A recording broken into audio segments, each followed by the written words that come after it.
Greetings and salutations, everyone. I hope everyone is doing well still, and welcome to tonight's bonus. Before we jump into tonight's very horrifying bonus, a couple links. As you all know, I rely on Patreon, PayPal, channel membership, and the merch to help the channel to continue to grow and go. Links to Patreon, PayPal, and the membership are in the description below. Merch displayed directly under the video. Also, Dogman Frightening Encounters, Volume 1 through 3, the audiobook versions. They were written and researched by Tom Lyons, narrated and produced by me, Jeff Nadolny. Those audiobooks are available on Audible, Amazon, and iTunes, links to which are also in the description as well.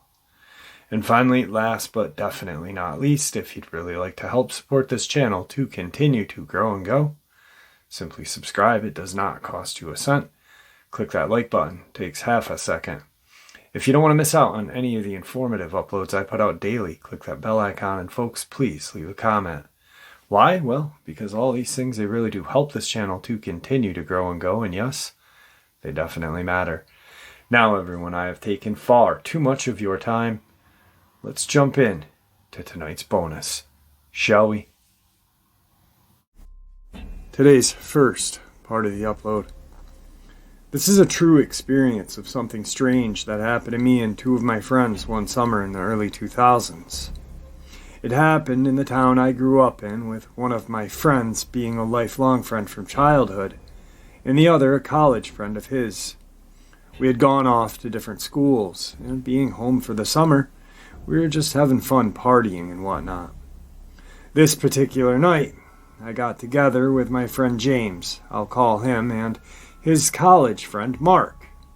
It was a hot night, and we decided to jump the fence to our town pool and go swimming. We had done this a dozen times before, and have never had any trouble, and only really ever needed to keep an eye out for the local police. We got there, hopped the fence, stargazed on top of these canopies, and went swimming. We weren't that loud, as we didn't want to attract any attention if any cops came through looking for kids doing exactly what we were doing. About an hour into being there, all of us in the pool, we heard a low grumble come from the woods that surrounded the pool grounds on three sides. It rose quickly in intensity and volume, with a rapid Doppler effect moving towards us from deep in the woods. It sounded horrible, like a pack of very angry dogs or wolves, or something, all roaring ever louder, like talking over one another. We all froze at the beginning of it, and just stared into the woods at the direction it was coming from. It came so fast, charging to the tree line and the chain-link fence that surrounds the pool grounds. I've never been so frightened in my life. The thing I remember clearly was that there were no sounds of footfalls. Whatever it was, it moved through the woods at rapid speed, with no discernible thumps of branches being crushed underfoot or branches or anything else being moved or brushed aside. The awful roaring reached a crescendo just as it broke the tree line and got to the fence. Or so our ears told us, because we couldn't see anything there. We all remained frozen in the pool, just staring, waiting for our deaths. I really don't know how long we stayed motionless in the pool, staring, but the sound stopped abruptly when it got to the edge of the grounds. It was such an awful, heart-chilling sound it made our blood ran cold on a hot summer night. After God knows how long, we all snapped out of it, and got to the pool's edge, hauled ourselves out, grabbed our clothes, and ran dripping wet and jumped the fence and took off. Now, the thing is, this is the suburbs, only about 20 minutes outside of New York City, so there are no bear, no wolves, and I've never seen a dog without a master, much less a pack of wild dogs here. This was one of the most frightening moments of my life, and I have no idea what it was. I actually completely forgot about the incident until a few years ago when my friend James brought it up. and the entire thing came flooding back at once. The only thing I can compare the sound to is in one Bigfoot documentary I saw, and the man who said he heard one mimicked the sound he heard. That's the closest I've ever heard. Being that this is the suburbs outside of a very dense, packed city, and knowing the size of the woods, I found it nearly impossible for it to be that. These woods are not large at all, maybe a few square miles, and the other side of the woods are then bordered by businesses, schools, and houses. So I don't really know what it is after all this time. I asked my friend about it again 2 Christmases ago, and he said he thought it were aliens. I haven't spoken to Mark, as he was more of my friend's friend, but I'm now curious what he thinks after all of this time. Today's second part of the upload. You can believe this or not, I was either 11 or 12 when this happened. As a 24-year-old, I still do not get it. I live somewhere between Declib, Illinois, and Rockford. It's a very rural area, a lot of cornfields, and then forested areas. A kid went missing a year or so ago, a brother of an ex-co-worker, and they found him months later dead in a field from exposure. The field was only like 2 miles away from our house. Well, I was riding bikes with my friend one day. My town is pretty small, 5,000 people. Fewer than, and has 2 decent-sized forest preserves. Well, we decided to go to a part we had never been before. We walked into the forest. I was a pretty well-hiked kid, sure-footed, smart. Had been hiking on this land before. My friend was less of that, although she still remembers this as well. It was then that I felt the call everyone on here claims to talk about. The feeling that the forest is drawing you in. I started walking quickly into the forest, my friend behind me. I genuinely felt that I was being drawn in, a feeling I've never listened to again. It was like a dreamlike, creepy feeling of keep walking. The experience feels like a dream, actually, but my mom remembers me talking about it, and my friend remembers it. A stick snaps, a thick one. I look up, my friend doesn't. I see a huge beast, a dog, possibly a wolf. In black, it jumped behind a tree and disappeared. I can't understand or explain what it was, but it looked like a pure shadow. We don't have black wolves or any wolves here, and it disappeared as soon as I saw it. I bolted wordlessly. My friend followed. She never saw, but she remembers the feeling. I was raised super religious, and for weeks I thought it was the omen of my death. I cried to my mom about it. I slept with my lights on for months. I thought it genuinely had to be some strange omen. I thought I was dying. Anyway, I can't figure it out or even think of what that was so strange. The feeling may have been worse than the visual.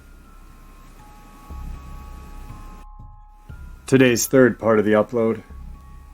This didn't happen to me, but both of my parents. My mom was a teenager and was at the lake with her family. She was around 17, and her 2 younger brothers, their 2 cousins, and their 2 St. Bernards. They were walking along a paved path. It's a campground type area. The dogs suddenly start losing their shit, trying to run back the way they came, which was the opposite direction from the cabin, but they wouldn't leave my mom and uncle. They weren't on leashes, but one of them actually bit my mom's shorts and started pulling her backwards like a bad comedy movie. That was totally unusual behavior. Both dogs were extremely loyal and rather protective, but were generally pretty chill and friendly. They were all just standing around and laughing at the dog's weird behavior, never understanding what was going on. Then my mom says it seemed like they all looked up at the exact same second. One of the dogs started to whimper and cower like it was absolutely terrified. All 4 of them looked up at the trees to the right of the trail in front of them and saw a huge Sasquatch. It was extremely close, maybe 8 yards away, mind-blowingly huge. Mom guesses between 8 to 10 feet. This was close to dusk, but not dark, and all four of them are adamant to this day that it was nothing like a bear and nothing else it could be compared to. The creature was staring at them just inside the tree line, and it crouched down when they looked, not like it was trying to hide or about to pounce. My mom said it was almost like a person who was trying to greet a dog that was shy. The moment was really brief, though. Then it straightened up and crossed the path into the trees on the other side, eyeballing them the whole way. Mom says that it didn't put off any antagonistic or threatening vibes, more just weary and almost forced, casual, nothing to see here, move along. Not that that stopped Mom and company from being absolutely terrified. As soon as they unfroze and coaxed the dogs to continue on, they all booked it back to the cabin. When they told everyone about it, some of the others, a few of her uncles, her other brother, and another cousin, I think, went back to look around. The dogs absolutely refused to go near that path and would freak out whenever my mom or her siblings tried to go in that direction again for the rest of the weekend. My mom is an extremely rational person and does not believe in supernatural things generally. And she is not a person who ever exaggerates or bends the truth. So there really isn't anyone I would trust more in a first-hand account like this. Now my dad, not as honest and grounded as my mom, but with his own strong moral code about some things, and also not an exaggerator or a liar. He's an alcoholic, so he did lie about stuff all the time, but he isn't the type to make up stories just because. My dad was an avid outdoorsman, and this took place before his alcoholism surfaced. There are few people as well versed about the area, northwest Washington, as him. He knows the woods, the animals, the weather, the vegetation. He can calmly identify the screams of cougars, dying rabbit, or deer, all the native birds, and anything else that one may hear in the woods around here. He's also a very calm, unflappable person. I remember a time when I was 10-ish, when we were out hunting, and he calmly pointed out the cougar that had been stalking us for several miles. It took me forever to spot it, even with him describing its location. After that, he forced me to continue on, rationally explaining the cat's behavior in a regular level-speaking voice, knowing we weren't going to come across any deer. Sorry for the seemingly irrelevant side story. Just trying to give some background to give you an idea of the source. Anyway, about 15 years ago, my dad was hunting one of his usual areas, alone, as was typical for him. He was about 4 miles in from the logging road where he had parked, and the sun had just barely come up. He was heading towards a creek. That was always kind of a central starting point we used when hunting that area. He was wandering around looking for signs and finding absolutely nothing recent, very unusual in this area, when he heard what he describes as the most utterly terrifying noise he has ever encountered. Not having heard it myself, I might not be describing it accurately, but from what I remember, he said it was multitonal, as if 2 to 3 voices of varying pitches were screaming in disharmonic unison. If they hadn't gone up and down in pitch and started and ended simultaneously, he would have thought they were several different voices. Every hair on his body stood on end, and he said he was overcome with a horrifying feeling of dread. The voice, he said that the individual pitches were rather human-like, screamed for longer than any human lungs could sustain. I think he estimated over a minute, but I could be wrong about that, and did not pause, nor did it happen again after it ended. And what the way the sound reverberated gave him the impression that it came from very far away, but given the ear-splitting volume, that didn't make total sense either. Anyway, he decides to get the hell out of there. The conundrum he faced was that the sound came from the same direction his truck was parked.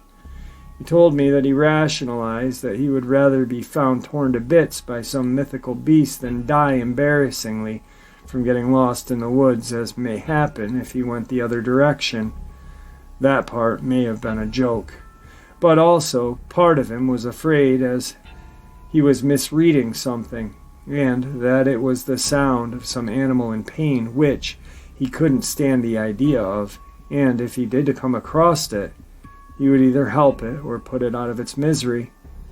The last thing he told himself before heading back to his truck is if that was a hunting cry, the animal who made it was most likely sprinting in the other direction, and unless it ran into him and his 30-06 head on, they would probably not meet.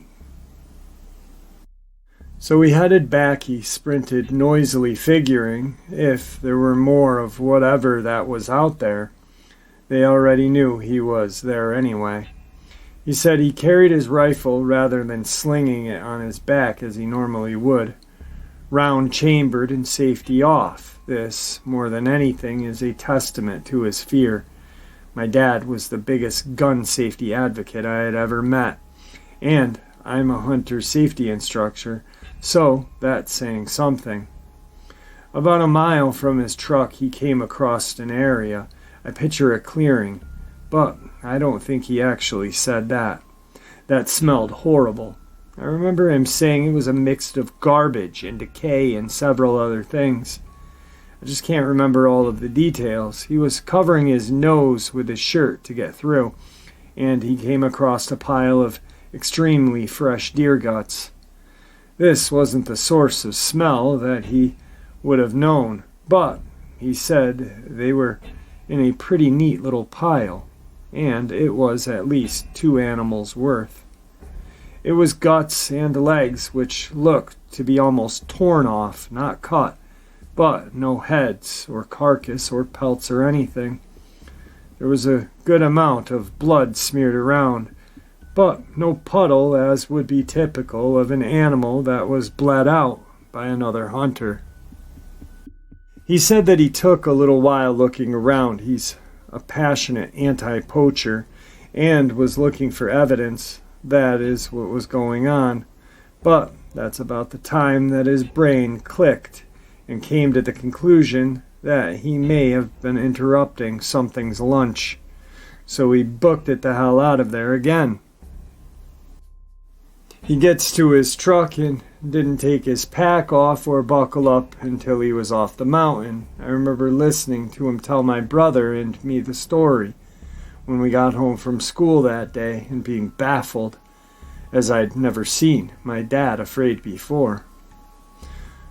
While I've never seen or experienced any of these creatures, Sasquatch or Dogman, I've heard first-hand accounts from people I consider to be extremely reliable sources. Today's fourth part of the upload. There was a guy who was working on my house on a regular basis, and I got to know him well. He was a roughneck and always had been. While working one day in the basement near the archives, he noticed all of the books on odd subjects. He wasn't too interested in UFOs, but he picked up books on Bigfoot off the shelf. He wanted to read some of it, but what he really wanted to do was tell me about his younger life in Oregon. He had grown up in the area of Sweet Home, Oregon. I don't know if his father was employed by the lumber companies, but it's likely. They used to take hiking and camping trips into the mountains. When my worker was grown and on his own, he and his brother continued this. So when they went, his brother would go one way towards the pot, and he'd go the other. As these outings proceeded, he felt that there were regular signs of presence of Sasquatch, and that he had even seen one at a distance. Then came the close encounter. He had prepared the camp in an honorary way, with the recumbent dream catcher at the campground table, plus left a portion of food behind. When he returned, the food was gone. No real mystery, but there is in a place was an eagle feather. Native American cultures consider the eagle feather a sign of honoring the recipient as a person due respect. My worker did not know that, but he wondered if the gift giver was thanking him for respecting the woods. Suddenly, there not far away, was the creature itself, a classic Sasquatch. He thought that he was being communicated to somehow, and the respect was mutual. Still, even with this, my worker, a tough guy male, still held on to the idea that this was some kind of human-like biological creature. So I asked him, how did this meeting end? He replied that the creature just turned away and vanished. I asked, vanished or just walked away? He said, well, he just vanished. I looked at him silently for a few seconds. Vanished? Does that sound like anything biological to you? He got silent for a moment. It was as if just then he realized that he had no simple explanation for his experience. Today's fifth encounter. I was fishing in a small creek, the east branch of the Perkleman, in southeast Pennsylvania, when I saw something strange. I was fishing a small, narrow part of it, no more than 20 feet wide, and on the opposite side from where I was, instead of a bank, there's a cliff, about 15 feet. I was fishing on the bank and heard some rustling, not all that unusual, but I felt different. I felt like I was being watched, and I looked up and saw atop of that cliff in the trees a figure. I had been where that figure was, and judging by where it was and all, this thing looked to be about 7.5 feet tall. It looked like the mountain from the Game of Thrones. I'm 6'2", and there was a branch a few inches above my head, and this branch was at the creature's chest. This fur was dark brown, and I could tell by the way it moved it definitely was something that was 7.5 feet tall. Its hips, knees, shoulders, elbows, etc., bent at the places, so it clearly wasn't a person who was shorter in a costume. I'm not sure if it was someone in a costume or not, but I doubt it was. Very few people are over 7 feet. I know it sounds crazy, and I'm sure a lot of you will call bullshit, but I swear this story's true. I left immediately, faster than I ever have. Again, I'm 6'2", 220, and by no means a small or weak person, but this thing would have dwarfed me and definitely could have taken me if it wanted to. I definitely think Sasquatch are real, and even more so after this experience. I'm not so sure of Bigfoot abducting kids because I don't think Bigfoots want anything to do with us, hence why whenever people see them, it's usually them running away from you. But if Sasquatch really did want to abduct kids, I think it could definitely explain the disappearances. Today's sixth encounter. When I was younger, around elementary/middle school years, I used to visit Tennessee with my grandmother and my cousins about every other summer. We stayed at my great-grandmother's house, a large home surrounded by mountains on all sides. There was a large backyard, around 2 football fields long, that went directly down a hill. On all sides, just thick woods and trees. My cousins and I would play at the very end of the yard, right on the tree line. We would ride those toy cars down the hill. It's amazing we didn't get hurt. Anyway, we would frequently sneak off into the woods. The adults, my grandmother or our aunts and uncles, didn't want us to, and we would get in trouble if they saw, but of course, we did it anyway. One summer, I was down near the woods with my older cousin who lived at the house, and little brother. This was probably about 12 years ago, so the details are hard to recall. I was feeling bored and the only girl, hanging out with a bunch of boys, and decided to go into the woods. I went in on the left side of the yard. I was playing around near this old well that was out there, doing what kids do, jumping around from fallen branches on the ground. A Cousin and brother were still in the yard doing boy things. I don't remember how long I was in the woods. I would say less than 20 minutes. Some time goes by and I hear my cousin or brother, I can't recall at this point, call my name. So I start walking back toward the yard, thinking maybe the adults are looking for us or want us to come inside. It's still pretty bright outside at this point, probably about 5 or 6 in the evening. I can see perfectly. I'm walking to the yard, not really paying attention to what's ahead of me. I just remember that I was looking down at the ground. I heard a strange sound from in front of me. Hard to explain. It was loud, like a crunch of leaves or branches, only much louder, like if someone with a heavy boots would have had to have been steel toes, I assume, made one stomp. But it was only one crunching noise. I looked up, and it didn't really register at first what I was seeing, but what I saw immediately sent a feeling over me that I had until that point in my life never felt before. I saw just my legs, dark legs, like shadows, one set, but definitely legs. It wasn't exactly solid, it was kind of gassy.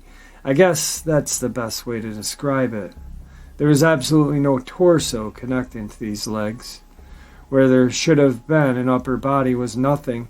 At first I felt like I couldn't or shouldn't make any movements, like something was telling me to stay still. There were no noises at this point, just complete quiet, like everything had gone still. I can't say how much time had passed, probably only seconds, but it could have been minutes. I heard my name being called again from the yard, and I booked it out of there, broke through the tree line, and ran up the hill without stopping where my cousin and brother were. They followed me. My cousin caught up to me. Once we got to the top of the yard, he asked me what was happening. I was clearly terrified, about 12 or 14 at the time, I don't remember. He asked me what I saw. I don't remember what I said, but it was something along the lines of legs. I wasn't very descriptive. He took me aside later and described to me something he saw a few years ago, and I confirmed it was the exact same thing. This was the beginning of summer, and I didn't go back out again. I absolutely refused, but didn't want to talk about it. Some other odd things happened that summer, but nothing nearly as frightening. Today's final encounter. It was 2015 and I had gone camping with 3 friends. This was like the 3rd time camping ever. And we were at a pay-to-stay campground. We even stayed in a tiny cabin by the lake, so it wasn't out in the wild. Now back then I used to get panic attacks sometimes for no reason. And for some reason, despite my immense love of nature, ever since my first camping trip, I would often get panic attacks when camping. I don't know why. Well, that night I had one, and it was pretty severe to the point where I felt like I couldn't breathe if I stayed in the cabin. But I'd get scared if I stayed outside, so I had a lot of back and forth. My poor friends had to put up with me. At one point I stepped outside with my then significant other, and was trying to calm down, and also wondering where to pee. So my significant other had a flashlight and was leading me to a spot in the dirt at the edge of the trees between our parked cars. He reasoned it was a good distance from the cabin, and yet not in the middle of the woods, where some critter would catch me with my pants down, so I agreed. And that's when I saw it. I can still remember. I stepped past the first car and looked between the cars toward the edge of the woods, between the candles at the cabin and the flashlight nearby, but not directly upon the spot where I saw this. I saw a creature. It was so strange because it was silent. The creature had a general body shape of a dog, but its colors and features were more like a hyena, kind of gray and dark splotches. It stood perfectly still, peeking out from behind the car, so I only saw its torso and head and front legs. The thing I'll never get over was its face. It looked like it was frozen in time with its jaw wide open, revealing sharp, bright teeth. Its eyes were looking right at me. But its nose wasn't wrinkled like a snarl, and there was no growling, no sound. It was the oddest thing. and it sent an instant, deep ball of dread down into my core. After I froze for a long time, I grabbed my significant other's arm and urgently whispered for him to go back to the cabin and pulled him back. Also, I forgot to mention the eyes were glowing, maybe reflecting the light. We get to the cabin, the other friends were asleep. My significant other didn't see it at all, I don't think. I have to ask him. I couldn't sleep that night with my panic, and now that sight, I eventually went and slept in the car. Somehow that felt safer. Alright folks, I hope you enjoyed tonight's bonus as much as I enjoyed sharing it with you. Guys, I truly appreciate all of the support. You guys are truly the heart and the foundation of this channel. It is, without you, this channel would be nothing. So thank you. The amount of gratitude I have is unmeasurable for all of you. Please, everyone, stay safe, happy, healthy, and ever vigilant, keeping an eye on our children, our pets, our family, and friends. Because we all know these creatures are real. They are out there and they are dangerous. Share a little bit of information with the people that you love and care about. That same info we share with each other here on a daily basis. And it may just save someone's life someday. God bless you all.